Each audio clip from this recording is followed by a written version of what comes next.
আচ্ছা ধরুন আপনি একটা স্টকে ইনভেস্ট করেছেন 100 টাকা দিয়ে, মানে একটা স্টক যেটার দাম 100 টাকা, তো আপনি সেখানে একটি স্টক কিনেছেন বা একটি শেয়ার কিনেছেন, তো সেটার দাম হয়েছে 100 টাকা। 5 বছর পর আপনি কি দেখলেন, স্টকের দাম হয়ে গেছে 150 টাকা। আর আপনার যে টাকাটা ছিল, মানে যে 100 টাকা আপনি ইনভেস্ট করেছিলেন, সেই 100 টাকার ভ্যালুটাও 120 টাকার সমান হয়ে গেছে। তাহলে হলো না আপনার ডবল ইনভেস্টমেন্ট? তো ঠিক এই রকমই ডবল ইনভেস্টমেন্ট যদি আপনাকে করতে হয়, তাহলে আপনাকে ইনভেস্ট করতে হবে ইউএস স্টক মার্কেটে। ইউএস স্টক মার্কেট কি? এখানে ট্রেড হয় ইউএস ডলারে। আপনাদের একটা সহজ সরল ভাষায় আমি বলে দিই ইউএস ডলার কি। ধরুন আজ থেকে 10 বছর আগে, মানে 2015-তে অ্যাপেল কোম্পানির একটা শেয়ারের দাম ছিল $25। 2015 সালে $1 ভ্যালু ছিল 65 টাকা। তো সেই $1 মানে, তো সেই একটি শেয়ার মানে $25 একটি শেয়ার নিতে গেলে ইন্ডিয়ান রুপিজে, যদি আপনি ইন্ডিয়ান রুপিজ হয়ে নিতে যান, তাহলে আপনার তখন খরচ পড়তো 2015-তে খরচ পড়তো 1625 টাকা।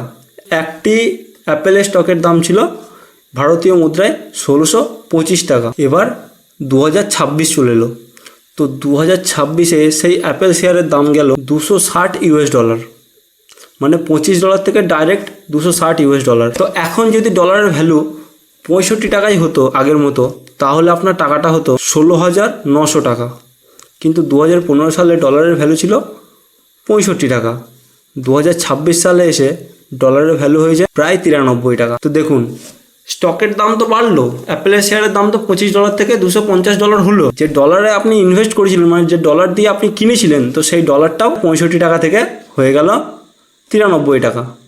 তো আপনার কত টাকা প্রফিট হলো? সেই 1625 টাকা শেয়ার বর্তমানে 10 বছরে হয়েছে 24,180 টাকা ভারতীয় মুদ্রায়। তো এটাই হচ্ছে ডবল ইনভেস্টমেন্ট। ডবল ইনভেস্টমেন্ট বলতে কি, আপনি প্রথমে একটা কারেন্সিতে ইনভেস্ট করেছেন, আপনি ইন্ডিয়ান রুপিস থেকে ডলারে ইনভেস্ট করেছেন।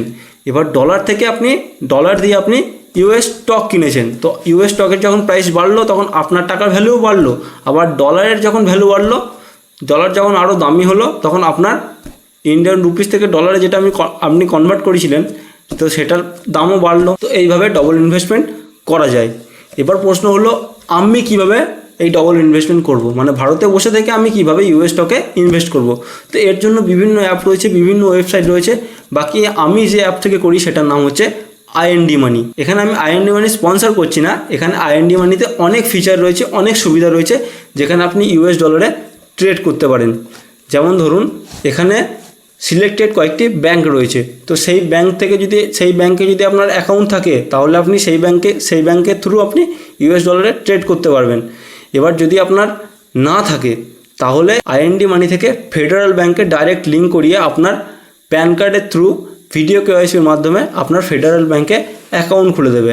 তো ফেডারেল ব্যাংকে অ্যাকাউন্ট খোলার পরে আপনি আপনার যে কোনো ব্যাংক থেকে টাকা ফেডারেল ব্যাংকে ট্রান্সফার করতে পারবেন। তো ফেডারেল ব্যাংক থেকে ট্রান্সফার করে আপনি ইউএস স্টকে ইনভেস্ট করতে পারবেন। আইএনডি মানি থ্রু আপনি ডাইরেক্ট এইভাবে ইনভেস্ট করতে পারেন। ওই জন্য আমি এখানে আইএনডি মানিকে প্রেফার করি। তো ডবল ইনভেস্টমেন্ট করার জন্য আপনার কি দরকার পড়বে? ডবল ইনভেস্টমেন্ট করার জন্য আপনার কোনো কিছু দরকার পড়বে না। যেরকম আপনি ডিম্যাট অ্যাকাউন্ট খোলার জন্য আপনার দরকার পড়ে, তো সেম টু সেম সেই জিনিস কটাই দরকার পড়বে। এখানে আধার কার্ডের সঙ্গে link, mobile number, pan card, bank account না থাকলে আইএনডি মানি থেকে ফেডারেল ব্যাংকের অ্যাকাউন্ট খুলে দেবে ভিডিও কেওয়াইসির মাধ্যমে। মাত্র 5 মিনিট টাইম লাগবে। অবশ্যই ঝটপট খুলে ফেলুন অ্যাকাউন্ট এবং ইউএস ডলারে ট্রেড করুন। আজকের মতো এইটুকুই ছিল ভিডিওটা। যদি আপনাদের ভিডিওটা ভালো লাগে তাহলে লাইক করতে পারেন, চ্যানেল নতুন হলে অবশ্যই সাবস্ক্রাইব করতে পারেন।